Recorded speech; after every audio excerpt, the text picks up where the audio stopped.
ನಮಸ್ಕಾರ ಸ್ನೇಹಿತರೆ, ಇವತ್ತಿನ ಒಂದು ತರಗತಿಗೆ ಸ್ವಾಗತವನ್ನ ಬಯಸ್ತಾ ಇದ್ದೇನೆ. ಇವತ್ತಿನ ಒಂದು ತರಗತಿಯಲ್ಲಿ ನಾವು ಪಿಡಿಒ ಎಕ್ಸಾಮ್ಗೆ ಯಾರೆಲ್ಲ ಪ್ರಿಪೇರ್ ಆಗ್ತಾ ಇದ್ದಾರೋ ಅವರಿಗೋಸ್ಕರನೇ ಈ ಒಂದು ತರಗತಿ ಇರುವಂತದ್ದು. ನೋಡಿ, ಪಿಡಿಒ ಎಕ್ಸಾಮ್ಗೆ ಸಂಬಂಧಪಟ್ಟಂತೆ ನಾವು ಜಿಕೆ ಪೇಪರ್ಸ್ ಗಳನ್ನ ಓದ್ತೇವೆ, ಜೊತೆಗೆ ಕಮ್ಯುನಿಕೇಶನ್ ಪೇಪರ್ ಗಳನ್ನ ಓದ್ತೇವೆ. ಜೊತೆಗೆ ಇಲ್ಲಿ ಏನ್ ಹೇಳಿದ್ದಾರೆ ಅಂದ್ರೆ ಕೆಪಿಎಸ್ಸಿ ಅವರು ಪಂಚಾಯತಿಗೆ ಸಂಬಂಧಪಟ್ಟಂತಹ ಪ್ರಕರಣಗಳು ಅನ್ನುವಂತಹ ಒಂದು ಪಾಯಿಂಟ್ ಕೂಡ ಇರುವಂತದ್ದು. ಹಾಗಾದ್ರೆ ಪಂಚಾಯತಿಗೆ ನಾವು ಸ್ಪೆಸಿಫಿಕ್ ಆಗಿ 1993ರ ಆಕ್ಟ್ ಒಂದೇ ಇರುವಂತದ್ದು, ಪಂಚಾಯತಿಗೆ ಸಂಬಂಧಪಟ್ಟಂತೆ ಇರುವಂತದ್ದು ಅದು ಒಂದೇ ಆಕ್ಟ್. ಹಾಗಾದ್ರೆ 1993ರ ಒಂದು ಆಕ್ಟ್ ಅಲ್ಲಿ ಯಾವ ಅಂಶಗಳನ್ನು ಓದಬೇಕು ನೋಡಿ. ಇಲ್ಲಿ ಸುಮಾರು 321 ಪ್ರಕರಣಗಳು ಬರುತ್ತೆ, 19 ಅಧ್ಯಾಯಗಳು ಬರುತ್ತೆ. ಇವೆಲ್ಲವನ್ನ ಓದ್ಬೇಕಾ? ಬೇಡ. ಇಲ್ಲಿ ಇರುವಂತಹ ಒಂದು ಪ್ರಮುಖವಾದಂತಹ ಪ್ರಕರಣಗಳನ್ನ ಚರ್ಚೆಯನ್ನ ಮಾಡ್ಬೇಕಾಗತ್ತೆ. ಹಾಗಾಗಿ 3 ಪಂಚಾಯತಿಗಳನ್ನ ಕಂಪೇರ್ ಮಾಡ್ಕೊಂಡು ನಿಮ್ಗೆ ಯಾವ ಕ್ವಶನ್ ಆದ್ರೂ ಕೇಳಿ, ಆ ಒಂದು ನಿಟ್ಟಿನಿಂದ ಈ ಒಂದು ತರಗತಿಯನ್ನ ಇಡುವಂತದ್ದನ್ನ ನಾನು ಮಾಡ್ತಾ ಹೋಗ್ತೀನಿ. ಇಲ್ಲಿ 5 ಪಾಯಿಂಟ್ಸ್ ಗಳನ್ನ ಇವತ್ತು ಚರ್ಚೆಯನ್ನ ಮಾಡ್ತಾ ಹೋಗ್ತೀನಿ. ಅಂದ್ರೆ ಪ್ರತಿ 5 ಪಾಯಿಂಟ್ಸ್ ಗಳು 3 ಪಂಚಾಯತಿಗೆ ಕಂಪೇರ್ ಮಾಡುವಂತದ್ದನ್ನ ನಾನು ನೋಡ್ತೇನೆ. ಮುಂದಿನ ತರಗತಿಯಲ್ಲಿ ಮುಂಬರುವಂತಹ ತರಗತಿಯಲ್ಲಿ ಅವಷ್ಟನ್ನು ನಾನು ಮುಗಿಸಿಕೊಡುವಂತಹ ಪ್ರಯತ್ನವನ್ನ ಮಾಡ್ತೀನಿ ಸ್ನೇಹಿತರೆ. ಮೊದಲನೇದಾಗಿ ಕಂಪೇರ್ ಮಾಡ್ಬೇಕಾದ್ರೆ ಮೊದಲನೇದಾಗಿ ಒಂದು ಪಾಯಿಂಟ್ಸ್ ಬರುತ್ತೆ, ಪಂಚಾಯಿತಿಯ ರಚನೆ. ಪಂಚಾಯಿತಿಯ ರಚನೆ ಪ್ರಕರಣ ಗ್ರಾಮ ಪಂಚಾಯಿತಿಯಲ್ಲಿ ತಿಳಿಸುವಂತದ್ದು. ಇಲ್ಲಿ ಬರೆದು ಬಿಡ್ತೇನೆ ಮೇಲ್ಗಡೆ, ನಿಮ್ಗೆ ಕನ್ಫ್ಯೂಸ್ ಆಗ್ಬಾರ್ದು. ಇದು ಗ್ರಾಮ ಪಂಚಾಯಿತಿಗೆ ಸಂಬಂಧಪಟ್ಟಂತದ್ದು, ಇದು ತಾಲೂಕು ಪಂಚಾಯಿತಿಗೆ ಸಂಬಂಧಪಟ್ಟಂತದ್ದು, ಇದು ಜೆಡ್ಪಿ ಜಿಲ್ಲಾ ಪಂಚಾಯಿತಿಗೆ ಸಂಬಂಧಪಟ್ಟ. ಇಲ್ಲಿ ಗ್ರಾಮ ಪಂಚಾಯಿತಿಯ ರಚನೆಗೆ ಸಂಬಂಧಪಟ್ಟಂತಹ ಪ್ರಕರಣ 5. ಇನ್ನು ತಾಲೂಕು ಪಂಚಾಯಿತಿಯ ರಚನೆಗೆ ಸಂಬಂಧಪಟ್ಟಂತಹ ಪ್ರಕರಣ 120. ಜಿಲ್ಲಾ ಪಂಚಾಯಿತಿಯ ರಚನೆಗೆ ಸಂಬಂಧಪಟ್ಟಂತಹ ಪ್ರಕರಣ 159. ಪ್ರಕರಣಗಳನ್ನು ಕೂಡ ನಾವು ಇಂಪಾರ್ಟೆಂಟ್ ಆಗುತ್ತೆ, ನೆನ್ಪಿಟ್ಕೋಬೇಕಾಗತ್ತೆ. ಕೆಲವೊಂದು ಮುಖ್ಯವಾದಂತಹ ಪ್ರಕರಣಗಳನ್ನು ನೆನ್ಪಿಟ್ಕೊಳ್ಳಿ ಸ್ನೇಹಿತರೆ. ಇಲ್ಲಿ ಗ್ರಾಮ ಪಂಚಾಯಿತಿಯ ರಚನೆ ಅಂದ್ರೆ ಗ್ರಾಮ ಪಂಚಾಯಿತಿ ಯಾರಿಂದ ಕೂಡಿರುತ್ತೆ ನೋಡಿ, ಚುನಾಯಿತ ಸದಸ್ಯರಿಂದ ಕೂಡಿರುವಂತದ್ದು. ಚುನಾಯಿತ ಸದಸ್ಯರು, ಗ್ರಾಮ ಪಂಚಾಯಿತಿ ಚುನಾಯಿತ ಸದಸ್ಯರಿಂದ ಕೂಡಿರುವಂತದ್ದನ್ನ ನಾವು ಗಮನಿಸ್ತೇವೆ. ಹಾಗೆ ತಾಲೂಕು ಪಂಚಾಯಿತಿಯೂ ಅಷ್ಟೇ, ಸೇಮ್ ಚುನಾಯಿತ ಸದಸ್ಯರಿಂದ ಕೂಡಿರುವಂತದ್ದು. ಜಿಲ್ಲಾ ಪಂಚಾಯಿತಿಯು ಕೂಡ ಚುನಾಯಿತ ಸದಸ್ಯರಿಂದ ಕೂಡಿರುವಂತದ್ದನ್ನ ನಾವು ನೋಡ್ತೇವೆ. ಜೊತೆಗೆ ಇಲ್ಲಿ ಅಧ್ಯಕ್ಷ, ಉಪಾಧ್ಯಕ್ಷ, ಸದಸ್ಯರು ಬರ್ತಾರೆ ಗ್ರಾಮ ಪಂಚಾಯಿತಿಯಲ್ಲಿ. ಉಪಾಧ್ಯಕ್ಷ, ಸದಸ್ಯರು ಬರ್ತಾರೆ. ಆದ್ರೆ ಇಲ್ಲಿ ತಾಲೂಕು ಪಂಚಾಯಿತಿಯಲ್ಲಿ ಅಧ್ಯಕ್ಷ, ಉಪಾಧ್ಯಕ್ಷರು, ಸದಸ್ಯರು ಜೊತೆಗೆ ಇಲ್ಲೊಂದು ಪಾಯಿಂಟ್ ಆಡ್ ಆಗುತ್ತೆ ಸ್ನೇಹಿತರೆ. ಇನ್ನು ಲೋಕಸಭಾ, ರಾಜ್ಯಸಭಾ, ವಿಧಾನಸಭಾ, ವಿಧಾನ ಪರಿಷತ್ ಸದಸ್ಯರು ಏನಿರ್ತಾರೆ, ಆ ವಲಯದ ವಿಧಾನಸಭಾ ಪರಿಷತ್ನ ಸದಸ್ಯರು ಕೂಡಿರುವಂತದ್ದು. ಸೇಮ್ ಆಸ್ ಇಟ್ ಈಸ್ ಇದಕ್ಕೂ ಕೂಡ ಹಾಗೆ, ಜಿಲ್ಲಾ ಪಂಚಾಯತಿಗೂ ಕೂಡ ಹಾಗೆ ಇರುತ್ತೆ ನೋಡಿ. ಗ್ರಾಮ ಪಂಚಾಯತಿ ರಚನೆಯಲ್ಲಿ ಚುನಾಯಿತ ಸದಸ್ಯರು, ಅಧ್ಯಕ್ಷರು, ಉಪಾಧ್ಯಕ್ಷರು, ಸದಸ್ಯರು ಬರ್ತಾರೆ. ತಾಲೂಕು ಪಂಚಾಯತಿ 120ನೇ ಪ್ರಕರಣದಲ್ಲಿ ಅಧ್ಯಕ್ಷರು, ಉಪಾಧ್ಯಕ್ಷರು, ಸದಸ್ಯರ ಜೊತೆಯಲ್ಲಿ ಲೋಕಸಭಾ, ವಿಧಾನಸಭಾ, ವಿಧಾನ ಪರಿಷತ್ನ ಸದಸ್ಯರು ಬರ್ತಾರೆ. ಆದ್ರೆ ಒಂದು ವಿಶೇಷತೆ ಏನು ಅಂದ್ರೆ, ಅಧ್ಯಕ್ಷ, ಉಪಾಧ್ಯಕ್ಷ, ಸದಸ್ಯರಿಗೆ ಏನೇ ಒಂದು ನಿರ್ಣಯ ತೆಗೆದುಕೊಳ್ಬೇಕಾದ್ರೂ ಮತದಾನದ ಮೂಲಕ ನಿರ್ಣಯ ತೆಗೆದುಕೊಳ್ಬೇಕು ಅಂದ್ರೆ ಇವ್ರಿಗೆ ಮತದಾನದ ಹಕ್ಕಿರುತ್ತೆ. ಆದ್ರೆ ಇವ್ರಿಗೆ ಮತದಾನದ ಹಕ್ಕಿರೋದಿಲ್ಲ, ಸುಮ್ಮನೆ ಭಾಗವಹಿಸುವಂತಹ ಹಕ್ಕು ಇವರಿಗೆ ಇರುತ್ತೆ ಅನ್ನುವಂಥದ್ದು. ಇದು ಕೂಡ ಇಂಪಾರ್ಟೆಂಟ್ ಆಗುತ್ತೆ. ಇಲ್ಲಿ ಚುನಾಯಿತ ಸದಸ್ಯರು ಅಂತ ಬಂದಾಗ, ಗ್ರಾಮ ಪಂಚಾಯತಿಯಲ್ಲಿ ಚುನಾಯಿತ ಸದಸ್ಯರು ಅಂತ ಬಂದಾಗ ಎಷ್ಟು ಜನರಿಗೆ ಒಂದು ಚುನಾಯಿತ ಸದಸ್ಯರು ಬರ್ತಾರೆ ಅನ್ನುವಂಥದ್ದು ಕೇಳಬಹುದು. 400 ಜನರಿಗೆ ಒಬ್ಬ ಚುನಾಯಿತ ಸದಸ್ಯ ಬರ್ತಾನೆ, ಅದು ಕೂಡ ನೆನ್ಪಿಟ್ಕೋಬೇಕು ಸ್ನೇಹಿತರೆ. 400 ಜನರಿಗೆ ಒಬ್ಬ ಚುನಾಯಿತ ಸದಸ್ಯ ಬರುವಂತದ್ದು. ಅಂದ್ರೆ ಒಂದು ಗ್ರಾಮದಿಂದ 400 ಜನರ ಪ್ರತಿನಿಧಿಯಾಗಿ ಒಬ್ಬ ಸದಸ್ಯ ಭಾಗವಹಿಸ್ತಾನೆ ಅನ್ನುವಂಥದ್ದು. ಇದೆಲ್ಲವೂ ಕೂಡ ರಾಜ್ಯ ಚುನಾವಣಾ ಆಯೋಗದಿಂದ ಅವರು ಚುನಾಯಿತರಾಗ್ತಾ ಬರ್ತಾರೆ. ಆ ಚುನಾವಣಾ ಆಯೋಗ ಏನು ಚುನಾವಣೆ ನಡೆಸುತ್ತಲ್ಲ, ಅದರಿಂದ ಬರುವಂತದ್ದು. ಇಲ್ಲಿ ಮಾಹಿತಿ ನಿಮಗೆ ಪರಿಪೂರ್ಣ ಆಯ್ತು ಅಂತ ಭಾವಿಸ್ಕೊಳ್ತೇನೆ. ಒಂದು ಪಂಚಾಯತಿ ರಚನೆ ಆಗ್ಬೇಕು ಅಂದ್ರೆ ಯಾರೆಲ್ಲ ಇರ್ತಾರೆ ಅನ್ನುವಂಥದ್ದು ನಿಮ್ಗೆ ಗೊತ್ತಾಯ್ತು ಅಂತ ಭಾವಿಸ್ಕೊಳ್ತೇನೆ. ಇನ್ನು ನಂತರದಲ್ಲಿ ಮತದಾನದ ಹಕ್ಕು ನೋಡಿ, ಲೋಕಸಭಾ ಎಲೆಕ್ಷನ್ಗಳು ಬರುತ್ತೆ, ಹಾಗೆ ರಾಜ್ಯ ಚುನಾವಣಾ ಆಯೋಗ ನಡೆಸುವಂತಹ ಎಲೆಕ್ಷನ್ ಕೂಡ ಬರುತ್ತೆ. ಎಲ್ಲರಿಗೂ ಕೂಡ ಮತದಾನದ ಹಕ್ಕನ್ನ ಕೊಟ್ಟಿರುವಂತದ್ದನ್ನ ನಾವು ನೋಡ್ತೇವೆ. ಅಂದ್ರೆ ಮತದಾನದ ಹಕ್ಕಿಗೆ ಯಾವುದೇ ಒಂದು ಜಾತಿ, ಪಂಗಡ ಅಥವಾ ಅವರು ಮಾತ್ರ ಬರಬೇಕು ಅನ್ನುವಂತಹ ಮೀಸಲಾತಿ ಇಲ್ಲ. ಭಾರತೀಯ ಪ್ರಜೆಯಾಗಿದ್ದವರು ಆ ವರ್ಷವನ್ನ ಮೇಲ್ಪಟ್ಟು ನೀವು ಮತದಾರರ ಚೀಟಿಯನ್ನು ಹೊಂದಿದ್ರೆ ನೀವು ಎಲ್ಲಾ ಚುನಾವಣೆಗೂ ಕೂಡ ನೀವು ಮತದಾನವನ್ನ ಮಾಡಬಹುದು ಅನ್ನುವಂಥದ್ದು. 18 ವರ್ಷ ಮೇಲ್ಪಟ್ಟವರಿಗೆ ಮತದಾರರ ಚೀಟಿ ಬರುತ್ತೆ. ಮತದಾರರ ಪಟ್ಟಿಯಲ್ಲಿದ್ದವರು ಎಲ್ಲಾ ಒಂದು ಚುನಾವಣೆಯಲ್ಲೂ ಕೂಡ, ಆ ಸ್ಥಳೀಯ ಸರ್ಕಾರದ ಚುನಾವಣೆ ಆಗಿರ್ಲಿ ಅಥವಾ ನಾವು ವಿಧಾನಸಭೆ MLA MP ಎಲೆಕ್ಷನ್ ಆಗಿರ್ಲಿ, ಇಂತಹ ಎಲೆಕ್ಷನ್ಗಳು ಕೂಡ ಭಾಗವಹಿಸಬಹುದು ಅನ್ನುವಂಥದ್ದು. ಎಲ್ರಿಗೂ ಕೂಡ ಮತದಾನದ ಹಕ್ಕು ಮತ್ತು ಕರ್ತವ್ಯ. ಇದು ಮತದಾನ ಅನ್ನುವಂಥದ್ದು ಇದೊಂದು ನೆನ್ಪಿಟ್ಕೊಳ್ಳಿ. ಮತದಾನ ಎಲ್ಲರ ಹಕ್ಕು ಮತ್ತು ಕರ್ತವ್ಯ. ಹಕ್ಕು ಮತ್ತು ಕರ್ತವ್ಯ. ಹಕ್ಕು ಮತ್ತು ಕರ್ತವ್ಯ. ಈ ಮತದಾನಕ್ಕೆ ಸಂಬಂಧಪಟ್ಟಂತೆ ಪ್ರಕರಣಗಳು ನೋಡಿದ್ರೆ ಗ್ರಾಮ ಪಂಚಾಯಿತಿಯ 9ನೇ ಪ್ರಕರಣದಲ್ಲಿ ಮತದಾನದ ಹಕ್ಕು ಬಗ್ಗೆ ತಿಳಿಸುತ್ತೆ. ಇನ್ನು ಜಿಲ್ಲಾ ಪಂಚಾಯತಿ ತಾಲೂಕು ಪಂಚಾಯತಿಯಲ್ಲಿ 125ನೇ ಪ್ರಕರಣ ತಿಳಿಸುತ್ತೆ. ಹಾಗೆ 164ರಲ್ಲಿ ಜಡ್ಪಿಯಲ್ಲಿ ಮತದಾನದ ಹಕ್ಕು ಬಗ್ಗೆ ತಿಳಿಸುವಂತದ್ದು. ಅಥವಾ ನನಗೆ ಮತದಾನ ಮಾಡುವ ಇಚ್ಛೆ ಇಲ್ಲ, ನಾನು ಯಾರಿಗೂ ವೋಟ್ ಹಾಕೋದಿಲ್ಲ, ನೀವು ನಿಮ್ಮ ಅಭ್ಯರ್ಥಿ ನಿಮ್ಗೆ ಯಾರು ಇಷ್ಟ ಇಲ್ಲ ಅಂದ್ರೆ 2013ರಲ್ಲಿ ನೋಟಾ ಅನ್ನುವಂಥದ್ದು, ನನ್ನ ಆಫ್ ದಿ ಎಬೋ, ಈ ಒಂದು ಆಪ್ಷನ್ ಕೂಡ ತಂದಿರುತ್ತೆ. ಅಲ್ಲಿ ಒಂದು ನೋಟಾ ಅನ್ನುವಂತಹ ಒಂದು ಈ ಏನು ಚುನಾವಣಾ ಯಂತ್ರದೇನಿದೆ, ನೀವು ಮತದಾರರ ಪಟ್ಟಿಯನ್ನು ಚೂಸ್ ಮಾಡ್ತಿರಲ್ಲ, ಇವರು ನಿಮ್ಮ ಅಭ್ಯರ್ಥಿಯನ್ನು ಚೂಸ್ ಮಾಡ್ಬೇಕಾದ್ರೆ ನೋಟಾ ಅನ್ನುವಂತಹ ಒಂದು ಆಪ್ಷನ್ ಇದೆ. ಆ ಆಪ್ಷನ್ ಮೇಲೆ ಕ್ಲಿಕ್ ಮಾಡಿ ನೀವು ಬರಬಹುದು. ಅದು ಕೂಡ ನಮ್ಮ ಒಂದು ಚುನಾವಣಾ ಆಯೋಗ ತೆಗೆದುಕೊಂಡು ಬಂದಿರುವಂತದನ್ನು ಗಮನಿಸ್ತೇವೆ. ಹಾಗಾದ್ರೆ ಮತದಾನದ ಹಕ್ಕು ನಮ್ಮೆಲ್ಲರ ಒಂದು ಹಕ್ಕು ಮತ್ತು ಕರ್ತವ್ಯ ಅನ್ನುವಂಥದ್ದು ಬಗ್ಗೆ ತಿಳಿಸುವಂತದ್ದು ಪ್ರಕರಣ 9, 125 ಹಾಗೆ 164ರಲ್ಲಿ ತಿಳಿಸುವಂತದ್ದು. ಇನ್ನು ಮತದಾರರ ಪಟ್ಟಿ ಬಹಳ ಇಂಪಾರ್ಟೆಂಟ್ ಸ್ನೇಹಿತರೆ, ಇದನ್ನ ನೀವು ಗಮನವಿಟ್ಟು ಕೇಳಿಸ್ಕೊಳ್ಳಿ. ಮತದಾರರ ಪಟ್ಟಿಯನ್ನ ಯಾರು ತಯಾರಿಸುವವರು ಯಾರು ಅಂತ ಪರಿಷ್ಠ ಬರೀತೇನೆ. ಈ ಒಂದು ಮತದಾರರ ಪಟ್ಟಿಯನ್ನ ತಯಾರಿಸುವವರು ಯಾರು? ಇಲ್ಲಿ ಗ್ರಾಮ ಪಂಚಾಯಿತಿಯ ಚುನಾವಣೆಯಲ್ಲಿ ನಡೆಯುವ ಸಂದರ್ಭದಲ್ಲಿ ಮತದಾರರ ಪಟ್ಟಿಯನ್ನ ತಯಾರಿಸುವರು ತಹಶೀಲ್ದಾರ್, ನೆನಪಿಟ್ಕೊಳ್ಳಿ. ಹಾಗೆಯೇ ಪ್ರಕರಣ 126ರಲ್ಲಿ ತಾಲೂಕು ಪಂಚಾಯಿತಿಯ ಮತದಾರರ ಪಟ್ಟಿಯನ್ನ ತಯಾರಿಸುವವರು ಕೂಡ ತಹಸೀಲ್ದಾರ್. ಆದರೆ ಜಿಲ್ಲಾ ಪಂಚಾಯಿತಿಯ ಒಂದು ಮತದಾರರ ಪಟ್ಟಿಯನ್ನ ತಯಾರಿಸುವಾಗ ಯಾರು ತಯಾರಿಸ್ತಾರೆ ಕೇಳಿದ್ರೆ ಅಸಿಸ್ಟೆಂಟ್ ಕಮಿಷನರ್ ತಯಾರಿಸ್ತಾರೆ. ನೋಡಿ, ಎಲ್ಲಾ ಪಂಚಾಯತಿ ಇನ್ನೊಂದು ಪಾಯಿಂಟ್ ಅನ್ನು ನೆನ್ಪಿಟ್ಕೊಳ್ಳಿ. ಜೊತೆಗೆ ಇನ್ನೊಂದು ಪಾಯಿಂಟ್ ಅನ್ನು ನಾನು ಹೇಳ್ತೇನೆ. ಈ ಜಿಲ್ಲಾ ಪಂಚಾಯಿತಿಗೆ ತಯಾರಿಸಿದಂತಹ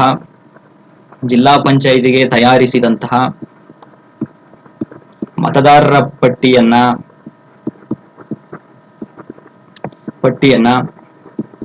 ಎಲ್ಲಾ ಚುನಾವಣೆಗೆ ಬಳಸ್ತಾರೆ. ಎಲ್ಲಾ ಚುನಾವಣೆಗೆ ಬಳಸುವಂತದ್ದು. ಜಿಲ್ಲಾ ಪಂಚಾಯಿತಿಯ ಮತದಾರರ ಪಟ್ಟಿಯನ್ನು ತಯಾರು ಮಾಡುವವರು AC ಅವರು, ಅಸಿಸ್ಟೆಂಟ್ ಕಮಿಷನರ್ ಅವರು ತಯಾರು ಮಾಡ್ತಾರೆ. ತಾಲೂಕು ಪಂಚಾಯಿತಿ ಮತ್ತೆ ಗ್ರಾಮ ಪಂಚಾಯಿತಿ ಮತದಾರರ ಪಟ್ಟಿಯನ್ನು ತಯಾರಿಸುವವರು ಯಾರು? ತಹಶೀಲ್ದಾರ್ ಅವರು ತಯಾರಿಸುವಂತದ್ದು. ಹಾಗಾದ್ರೆ ಮತದಾರರ ಪಟ್ಟಿ ಯಾರ ಬಳಿ ಇಟ್ಕೊಂಡಿರ್ತಾರೆ ತಾಲೂಕು ಪಂಚಾಯಿತಿಯಲ್ಲಿ, ಗ್ರಾಮ ಪಂಚಾಯಿತಿಯಲ್ಲಿ ಅನ್ನುವಂಥದ್ದು ನೋಡ್ಬೇಕಾಗತ್ತೆ. ಮತದಾರರ ಪಟ್ಟಿ ಅಂದ್ರೆ ಇವರು ಜಿಲ್ಲಾ ಪಂಚಾಯಿತಿಯವರು ಮತದಾರರ ಪಟ್ಟಿಯನ್ನು ತಯಾರಿಸಿಕೊಟ್ರೆ ಯಾರು ಆ ಒಂದು ಪ್ರತಿ ಯಾರ ಹತ್ರ ಇರುತ್ತೆ? ನಿಮ್ ಕೇಳ್ಬೋದು, ಗ್ರಾಮ ಪಂಚಾಯತಿ ಅಧ್ಯಕ್ಷನ ಬಳಿಯೋ ಅಥವಾ PDO ಬಳಿಯೋ, ಕಾರ್ಯದರ್ಶಿ ಬಳಿಯೋ, ಅಥವಾ ಯಾರು ಅಲ್ಲ ಅನ್ನುವಂತಹ ಆಪ್ಷನ್ ಕೇಳ್ಬೋದು. ಹಾಗಾದ್ರೆ ಮತದಾರರ ಪಟ್ಟಿ ಯಾರ ಹತ್ರ ಇರುತ್ತೆ? ಪಟ್ಟಿ ಒಂದು ಪ್ರತಿ ಕಾರ್ಯನಿರ್ವಾಹಕ ಅಥವಾ ಕಾರ್ಯದರ್ಶಿ ಅಂತ ಬರ್ತಾರಲ್ಲ, ಗ್ರಾಮ ಪಂಚಾಯಿತಿಯ ಕಾರ್ಯದರ್ಶಿಯ ಬಳಿ ಇರುತ್ತೆ. ಇಲ್ಲಿ ಮತದಾರರ ಪಟ್ಟಿಯ ಒಂದು ಪಟ್ಟಿ ಯಾರ ಹತ್ರ ಇರುತ್ತೆ? ಕಾರ್ಯನಿರ್ವಾಹಕ EO ಬಳಿ ಇರುವಂತದ್ದು.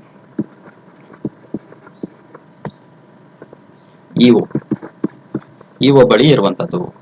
ಇದು ಬಹಳ ಇಂಪಾರ್ಟೆಂಟ್ ಆಗುತ್ತೆ ಸ್ನೇಹಿತರೆ. ಅಂದ್ರೆ ಮತದಾರರ ಒಂದು ಪ್ರತಿ ಯಾರ ಹತ್ರ ಇರುತ್ತೆ? ಪಟ್ಟಿ ಕಾರ್ಯದರ್ಶಿಯ ಬಳಿ ಒಂದು ಪಟ್ಟಿ ಇರುತ್ತೆ. ಎಲ್ಲಿ? ಗ್ರಾಮ ಪಂಚಾಯಿತಿಯಲ್ಲಿ. ತಾಲೂಕು ಪಂಚಾಯಿತಿ ಕಾರ್ಯನಿರ್ವಾಹಕರ ಬಳಿ ಇರುವಂತದ್ದನ್ನ ನಾವು ಗಮನಿಸ್ತೇವೆ. ಇಲ್ಲಿ CEO ಬಳಿ ಇರುತ್ತೆ. ಇದು ಬಹಳ ಇಂಪಾರ್ಟೆಂಟ್ ಆಗುತ್ತೆ ಸ್ನೇಹಿತರೆ, ಮತದಾರರ ಪಟ್ಟಿ. ಆಮೇಲೆ ಜಿಲ್ಲಾ ಪಂಚಾಯಿತಿಗೆ ತಯಾರಿಸಿದಂತಹ ಮತದಾರರ ಒಂದು ಪಟ್ಟಿಯನ್ನೇ ಎಲ್ಲಾ ಪಂಚಾಯಿತಿಗೆ ಬಳಸುವಂತದ್ದು. ಅದೇ ಫೈನಲ್ ಆಗಿರುತ್ತೆ. ಇನ್ನೇನೋ ಚೇಂಜಸ್ ಮಾಡಬೇಕು ಅಂದ್ರೂ ಕೂಡ ಮತದಾನದ ಏನು ಕೋಡ್ ಆಫ್ ಕಂಡಕ್ಟ್ ಆದ ಮೇಲೆ ಯಾವುದೇ ಒಂದು ಮತದಾರವನ್ನ ಸೇರಿಸುವಂತದ್ದು ತೆಗೆಯುವಂತದ್ದು ಪ್ರಕ್ರಿಯೆ ಇರೋದಿಲ್ಲ. ಅದೇನ್ ಮತದಾರರ ಪಟ್ಟಿಯನ್ನ ಫಸ್ಟ್ ಬಿಡುಗಡೆ ಮಾಡ್ತಾರೋ ಆ ಒಂದು ಸಂದರ್ಭದಲ್ಲಿ ಇದ್ದಂತಹ ಒಂದು ಅಭ್ಯರ್ಥಿಗಳನ್ನೇ ಆಯ್ಕೆ ಮಾಡ್ತಾರೆ ಬಿಟ್ರೆ, ಮತ್ತೆ ನೀವು ಕೋಡ್ ಆಫ್ ಕಂಡಕ್ಟ್ ಆದಾಗ ನಮ್ಮ ಒಂದು ಕುಟುಂಬದಿಂದ ಇಂಥವ್ರು ಬಿಟ್ಟು ಹೋಗಿದ್ರು ಅಂತದ ಏನು ಅವಕಾಶ ಇರೋದಿಲ್ಲ. ಹಾಗಾದ್ರೆ ಮತದಾರರ ಪಟ್ಟಿಯ ಬಗ್ಗೆ ಪ್ರಕರಣ 10 ಹೇಳುತ್ತೆ ಗ್ರಾಮ ಪಂಚಾಯಿತಿಯಲ್ಲಿ, ಮತದಾರರ ಪಟ್ಟಿಯ ಬಗ್ಗೆ 126ನೇ ಪ್ರಕರಣ ತಿಳಿಸುತ್ತೆ, ಮತದಾರರ ಪಟ್ಟಿಯ ಬಗ್ಗೆ ಜಿಲ್ಲಾ ಪಂಚಾಯಿತಿಯಲ್ಲಿ 165ನೇ ಪ್ರಕರಣ ತಿಳಿಸುವಂತದ್ದು. ನಿಮ್ಗೆಲ್ಲ ಮಾಹಿತಿ ಗೊತ್ತಾಗಿದೆ ಅಂತ ಭಾವಿಸ್ಕೊಳ್ತೇನೆ. ಹಾಗಾದ್ರೆ ಮತದಾರರ ಪಟ್ಟಿಯ ನಂತರ ನಾನು ಗ್ರಾಮ ಪಂಚಾಯಿತಿ ಅಥವಾ ತಾಲೂಕು ಪಂಚಾಯಿತಿಯ ಜಿಲ್ಲಾ ಪಂಚಾಯತ್ ಸದಸ್ಯನಾಗಬೇಕು ಅಂದ್ರೆ ನನಗೆ ಅರ್ಹತೆಗಳು ಏನಿರಬೇಕು? ನಾನು ಭಾಗವಹಿಸ್ತೇನೆ, ನಾನು ಚುನಾವಣೆಗೆ ಭಾಗವಹಿಸ್ತೇನೆ ಅಂದ್ರೆ ಅರ್ಹತೆಗಳು ಏನಿರಬೇಕು ಅನ್ನುವಂಥದ್ದು ನೋಡ್ಬೇಕು. ಮೊದಲನೇದಾಗಿ ಅರ್ಹತೆ ಅಂತ ಬಂದಾಗ ಎಲ್ಲಾ ಪಂಚಾಯತಿಗೂ ಸೇಮ್ ಇರುತ್ತೆ. ಇದು 21 ವರ್ಷ ಪೂರ್ಣವಾಗಿ 21 ವರ್ಷ ಪೂರ್ಣವಾಗಿರಬೇಕು. ನೋಡಿ, 21 ವರ್ಷ ಪೂರ್ಣವಾದವರು ಈ ಒಂದು ಸದಸ್ಯರಾಗಕ್ಕೆ ಅರ್ಹತೆಯನ್ನ ಹೊಂದಿರ್ತಾರೆ. ಪ್ರಕರಣ 11 ಗ್ರಾಮ ಪಂಚಾಯತಿಯಲ್ಲಿ ತಿಳಿಸುತ್ತೆ, ಪ್ರಕರಣ 127 ತಾಲೂಕು ಪಂಚಾಯತಿಯಲ್ಲಿ ತಿಳಿಸುತ್ತೆ, ಹಾಗೆ 166 ಪ್ರಕರಣ ಜಿಲ್ಲಾ ಪಂಚಾಯತಿಯಲ್ಲಿ ತಿಳಿಸುವಂತದ್ದು. ಹಾಗಾದ್ರೆ 21 ವರ್ಷ ನಾನು ಭಾಗವಹಿಸಬಹುದಾ? ನಾನು ಹೋಗಿ 21 ವರ್ಷ ಆಗಿದೆ ನನಗೆ, ತಾಲೂಕು ಪಂಚಾಯತಿ ಅಥವಾ ಗ್ರಾಮ ಪಂಚಾಯತಿ ಎಲೆಕ್ಷನ್ ನಿಂತ್ಕೊಳ್ತೀನಿ ಅಂತ ನಾನು ಹೋದ್ರೆ ಸೇರಿಸ್ಕೊಳ್ತಾರ? ಇಲ್ಲ. ನೋಡಿ, ಕೆಟಗರಿ ವೈಸ್ ಬರುತ್ತೆ. ರಿಸರ್ವೇಶನ್ ಅನ್ನುವಂತಹದ್ದು ಒಂದು ನಿಯಮ ಇದೆ. ರಿಸರ್ವೇಶನ್ ಅಡಿಯಲ್ಲಿ ಅಂದ್ರೆ ಈಗ SC ಕ್ಯಾಟಗರಿ ಅವರಿಗೆ ರಿಸರ್ವೇಶನ್ ಇರುತ್ತೆ, ಮೀಸಲಾತಿ. ನೆಕ್ಸ್ಟ್ ನಾನು ಮೀಸಲಾತಿ ಬಗ್ಗೆನೂ ತಿಳಿಸ್ತೀನಿ. SC ಕ್ಯಾಟಗರಿ ಅವರು ಬರುತ್ತೆ, GM ಕ್ಯಾಟಗರಿ ಅವರು ಬರುತ್ತೆ, ST ಕ್ಯಾಟಗರಿ ಅವರು ಬರುತ್ತೆ, ಅಥವಾ OBC ಕ್ಯಾಟಗರಿ ಅವರು. ಈ ರೀತಿಯಾದಂತಹ ಮೀಸಲಾತಿಯ ರೊಟೇಷನ್ ಸಿಸ್ಟಮ್ ನಡೀತಾ ಇರುತ್ತೆ. ಅದು ಯಾರು ನಿಗದಿ ಮಾಡ್ತಾರೆ ಅಂದ್ರೆ ಅಲ್ಲಿನ ಜಿಲ್ಲೆಯ DC ಅವರಿಗೆ ಬಿಟ್ಟಿರುವಂತದ್ದು. ಆ ರೊಟೇಷನ್ ಸಿಸ್ಟಮ್ ನಲ್ಲಿ ಇಂತಹ ಸದಸ್ಯರು ಭಾಗವಹಿಸಬಹುದು ಅನ್ನುವಂಥದ್ದು. ಆ ಒಂದು ಸದಸ್ಯರು ಭಾಗವಹಿಸಬಹುದು. ಈಗ ಜನರಲ್ ಕ್ಯಾಟಗರಿ ಅವರಿಗೆ ಬಂದಿದೆ ಅಥವಾ OBC ಅವರಿಗೆ ಬಂದಿದೆ ರಿಸರ್ವೇಶನ್ ಅನ್ನುವಂಥದ್ದು ಏನಾದ್ರೂ ಇದ್ರೆ ನೀವು OBC ಅವರಿಗೆ ಭಾಗವಹಿಸಬಹುದು. ಅಥವಾ ನಾನು SC ಕ್ಯಾಟಗರಿ ಅವರಿಗೆ ಒಂದು ಬಂದಿದೆ ಈ ಒಂದು ಅಧ್ಯಕ್ಷ ಸ್ಥಾನ, ಉಪಾಧ್ಯಕ್ಷ ಸ್ಥಾನ, ಸದಸ್ಯರ ಸ್ಥಾನ ಅಂತ ಇದ್ರೆ ಈ ಒಂದು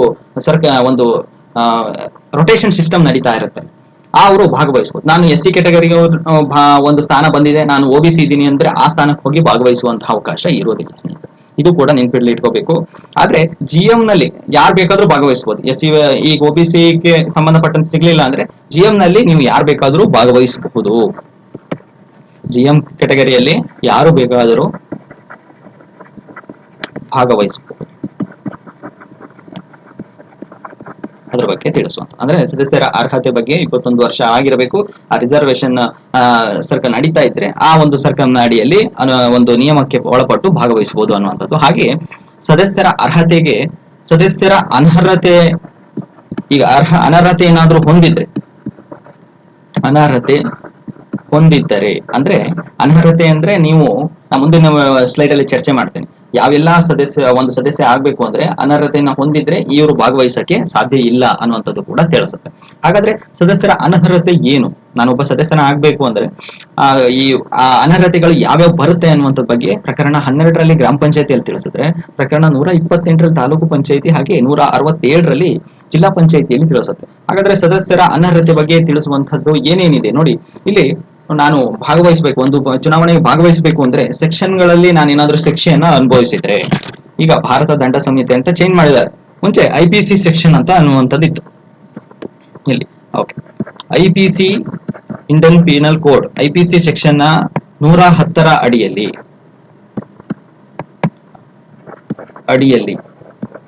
110ರ ಅಡಿಯಲ್ಲಿ ಏನಾದ್ರೂ ನನ್ನಲ್ಲಿ ಪ್ರಕರಣ ದಾಖಲಾಗಿದ್ರೆ ನಾನು ಈ ಒಂದು ಚುನಾವಣೆಯ ಸದಸ್ಯ ಸ್ಥಾನಕ್ಕೆ ಭಾಗವಹಿಸಲು ಅರ್ಹತೆಯನ್ನ ಹೊಂದಿರುವುದಿಲ್ಲ. ಹಾಗೆಯೇ ಜೊತೆಗೆ ಅಬಕಾರಿ ನಿಯಮ ಅಂತ ಬರುತ್ತೆ. ಅಬಕಾರಿ ನಿಯಮದಡಿ ನಾನು 3 ತಿಂಗಳಿಗಿಂತ ಹೆಚ್ಚಿಗೆ ಒಂದು ಜೈಲು ವಾಸವನ್ನ ಪಡೆದಿದ್ರೆ, 3 ತಿಂಗಳ ಒಂದು ಜೈಲು ಶಿಕ್ಷೆ ನನಗೆ ಆಗಿದ್ರೆ, ಏನಾದ್ರೂ ನನಗೆ 3 ತಿಂಗಳಕ್ಕಿಂತ ಜೈಲು ಶಿಕ್ಷೆ ಆಗಿದ್ರೆ ಅವರು ಕೂಡ 3 ತಿಂಗಳ ಒಳಗಿದ್ರೆ ನಡೆಯುತ್ತೆ. 2 ತಿಂಗಳು ನಾನು ಜೈಲು ಶಿಕ್ಷೆಯನ್ನು ಅನುಭವಿಸಿದ್ರೆ ಭಾಗವಹಿಸಬಹುದು. ಆದ್ರೆ 3 ತಿಂಗಳಿಗಿಂತ ಹೆಚ್ಚಿಗೆ ಜೈಲು ಶಿಕ್ಷೆ ಆಗಿದ್ರೆ ಇದಕ್ಕೆ ಭಾಗವಹಿಸಲು ಬರೋದಿಲ್ಲ ಅನ್ನುವಂಥದ್ದು. ಆಮೇಲೆ 2022ರ ಒಂದು ತಿದ್ದುಪಡಿಯ ಪ್ರಕಾರವಾಗಿ ಈ ಸರ್ಕಾರಿ ನೌಕರರು ಅಂದ್ರೆ ಇಲ್ಲಿ ಕೇಂದ್ರ ಸರ್ಕಾರ ಮತ್ತು ರಾಜ್ಯ ಸರ್ಕಾರ ಯಾರಿಗೂ ಕೂಡ ಸರ್ಕಾರಿ ನೌಕರಿಗೆ ಅವಕಾಶ ಇರೋದಿಲ್ಲ. ಆ ಜೊತೆಯಲ್ಲಿ ಸ್ಥಳೀಯ ಪ್ರಾಧಿಕಾರಗಳಿರುತ್ತೆ. ಈ ಕೋಆಪರೇಟಿವ್ ಸೊಸೈಟಿಗಳಿರುತ್ತೆ, ಕೋಆಪರೇಟಿವ್ ಬ್ಯಾಂಕ್ಸ್ಗಳಿರುತ್ತೆ. ಇಂತಹ ಈ ಸ್ಥಳೀಯ ಪ್ರಾಧಿಕಾರದಿಂದ ವಜಾ ಆಗಿದ್ರೆ ಅಂದ್ರೆ ಡಿಸ್ಮಿಸ್ ಆಗಿದ್ರೆ ಮಾತ್ರ ಇವರಿಗೆ ಒಂದು ಅವಕಾಶ ಇರೋದಿಲ್ಲ. ಜೊತೆಗೆ ಪಂಚಾಯಿತಿಯ ವಿರುದ್ಧನೇ ನಾವು ಯಾವ ಪಂಚಾಯಿತಿಯಲ್ಲಿ ಭಾಗವಹಿಸಬೇಕು ಅಂತ ಇರ್ತೀವಿ, ಸದಸ್ಯರಾಗಿ ಇರಬೇಕು ಅನ್ಕೊಂಡಿರ್ತೀವಿ, ಗ್ರಾಮ ಪಂಚಾಯಿತಿಯ ವಿರುದ್ಧನೇ ಪ್ರಕರಣವನ್ನ ಅಥವಾ ಮೊಕದ್ದಮೆಯನ್ನ ನಾನು ಹೂಡಿದ್ರೆ, ಅಂದ್ರೆ ಗ್ರಾಮ ಪಂಚಾಯತಿಯಲ್ಲಿ ಏನೋ ನನಗೆ ಅನ್ಯಾಯ ಆಗಿದೆ ಗ್ರಾಮ ಪಂಚಾಯತಿ ಅಂತ ಹೇಳಿ ನೀವು ಅಪೀಲನ್ನ ಹೋಗಿದ್ರೆ ಕೋರ್ಟಿಗೆ, ಅಂತಹ ಒಂದು ವಿಚಾರಣೆಯ ಸಂದರ್ಭದಲ್ಲೂ ಕೂಡ ಗ್ರಾಮ ಪಂಚಾಯತಿಯ ಸದಸ್ಯತ್ವಕ್ಕೆ ಅನರ್ಹತೆ ಆಗ್ತಾರೆ ಅವರು ಅನ್ನುವಂಥದ್ದು. ಜೊತೆಗೆ ಇನ್ನೊಂದೆರಡು ಪಾಯಿಂಟ್ಗಳಿದೆ. ಈ 3 ರೀತಿಯಾದಂತಹವರಿಗೆ ಒಂದು ಸರ್ಟಿಫಿಕೇಟ್ ಅನ್ನ ಕೊಡ್ತಾರೆ. ಅಂದ್ರೆ ಮೆಡಿಕಲ್, ವೈದ್ಯಕೀಯ ಕ್ಷೇತ್ರ, ವೈದ್ಯಕೀಯ, ಲಾಯರ್, ಹಾಗೆ CA, ಚಾರ್ಟೆಡ್ ಅಕೌಂಟೆಂಟ್ಗಳಿಗೆ ಒಂದು ಪ್ರಾಧಿಕಾರಗಳಿರುತ್ತೆ, ಅವ್ರದ್ದೇ ಒಂದು ಪ್ರಾಧಿಕಾರ. ಈಗ ವೈದ್ಯಕೀಯ ಮಂಡಳಿ ಅಥವಾ ಲಾಯರ್ಸ್ ಗಳ ಅಸೋಸಿಯೇಷನ್ ಅಂತ ಈ ರೀತಿಯಾದಂತಹ ಒಂದು ಮಂಡಳಿಗಳಿರುತ್ತೆ. ಈ ಮಂಡಳಿಯಿಂದ ಅವರು ಏನಾದ್ರೂ ವಜಾಗೊಳಿಸಿದ್ದರೆ ಅಥವಾ ಆ ಒಂದು ಮಂಡಳಿಗಳಿಂದ ತೆಗೆದುಹಾಕಲ್ಪಟ್ಟಿದ್ರೆ ಅವ್ರಿಗೂ ಕೂಡ ಅವಕಾಶ ಇರೋದಿಲ್ಲ. ಜೊತೆಗೆ ಇನ್ನೆರಡು ಪಾಯಿಂಟ್ಸ್ ಗಳನ್ನ ನಾನು ಚರ್ಚೆಯನ್ನ ಮಾಡ್ತೀನಿ. ಅದ್ರ ಜೊತೆಗೆ ಇನ್ನು ಪಂಚಾಯಿತಿಯ ಸದಸ್ಯನಾಗಬೇಕು ಅಂದ್ರೆ ಅವನ ಮನೆಯಲ್ಲಿ ಶೌಚಾಲಯ ಇರಬೇಕು. ಶೌಚಾಲಯ ಇಲ್ಲದಿದ್ರು ಕೂಡ ಅವನು ಭಾಗವಹಿಸುವ ಅವಕಾಶ ಇಲ್ಲ. ಇದಕ್ಕೂ ಕೂಡ ಸ್ವಲ್ಪ ಕನ್ಸೆಷನ್ ಕೂಡ ಕೊಟ್ಟಿದ್ದಾರೆ. ಶೌಚಾಲಯನ ಸದಸ್ಯತ್ವವಾಗಿ ಭಾಗವಹಿಸಬಹುದು, ಆದ್ರೆ 1 ವರ್ಷದ ಗಡುವನ್ನ ಕೊಡಲಾಗುತ್ತೆ. 1 ವರ್ಷದ ಗಡುವು ಕೊಡ್ತಾರೆ. 1 ವರ್ಷದೊಳಗೆ ಅವನು ಪಂಚಾಯತಿ ಸದಸ್ಯನಾದ ಆಯ್ಕೆಯಾದ ನಂತರದಲ್ಲಿ ಅವನು 1 ವರ್ಷದ ಒಳಗೆ ಶೌಚಾಲಯವನ್ನು ನಿರ್ಮಿಸದೇ ಇದ್ರೆ ಸದಸ್ಯತ್ವ ರದ್ದಾಗುವಂಥದ್ದು. ಜೊತೆಗೆ ಪಂಚಾಯಿತಿಯ ಬಾಕಿಗಳನ್ನ ಉಳಿಸ್ಕೊಂಡಿದ್ರೆ ಅವನು ಪಂಚಾಯಿತಿಯಿಂದ ಬಾಕಿಗಳನ್ನ ಮನೆಗಂದಾಯ ಆಗಿರ್ಬೋದು ಅಥವಾ ಬಿಲ್ಗಳನ್ನ, ಯಾವುದೇ ಒಂದು ಬಿಲ್ಗಳನ್ನ ಬಾಕಿ ಉಳಿಸ್ಕೊಂಡ್ರೆ, ಪಂಚಾಯಿತಿಯ ಬಾಕಿಯನ್ನ ಉಳಿಸಿಕೊಂಡಿದ್ದರೆ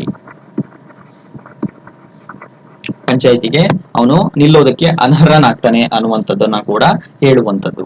ಹಾಗೆ ಮತ್ತೊಂದು ವಿಷಯ ಇಂಪಾರ್ಟೆಂಟ್, ಈ ರಾಜ್ಯ ವಿಧಾನ ಪರಿಷತ್ ಹಾಗೆ ವಿಧಾನಸಭೆ, ಈ ಒಂದು ರಾಜ್ಯ ವಿಧಾನಸಭೆ ಮತ್ತು ರಾಜ್ಯ ವಿಧಾನ ಪರಿಷತ್ನಿಂದ ಏನಾದರೂ ಅವನು ಸದಸ್ಯತ್ವಕ್ಕೆ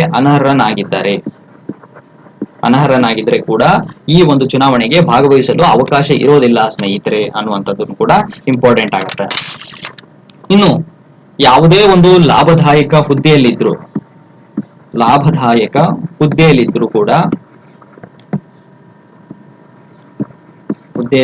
ಕೂಡ ಈ ಒಂದು ಚುನಾವಣೆಗೆ ಭಾಗವಹಿಸುವಂತಹ ಅವಕಾಶ ಇರೋದಿಲ್ಲ ಅನ್ನುವಂಥದ್ದು. ಇದಿಷ್ಟು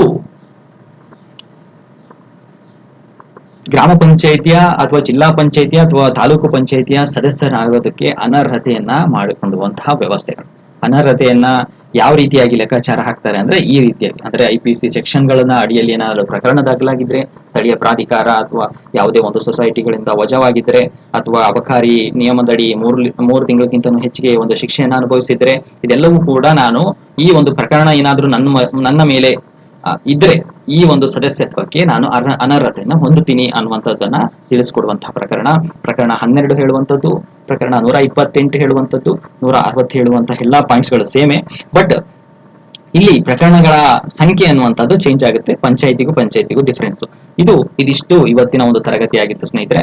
ಮುಂದಿನ ತರಗತಿಯಲ್ಲಿ ಮತ್ತೊಂದಿಷ್ಟು ಮಾಹಿತಿಯನ್ನ ನಿಮ್ಮೊಂದಿಗೆ ಹಂಚಿಕೊಳ್ತೇನೆ. ಕ್ಲಾಸ್ ಲೈಕ್ ಆಗಿದ್ರೆ ಶೇರ್ ಮಾಡಿ, ಸಬ್ಸ್ಕ್ರೈಬ್ ಮಾಡಿ. Thank you.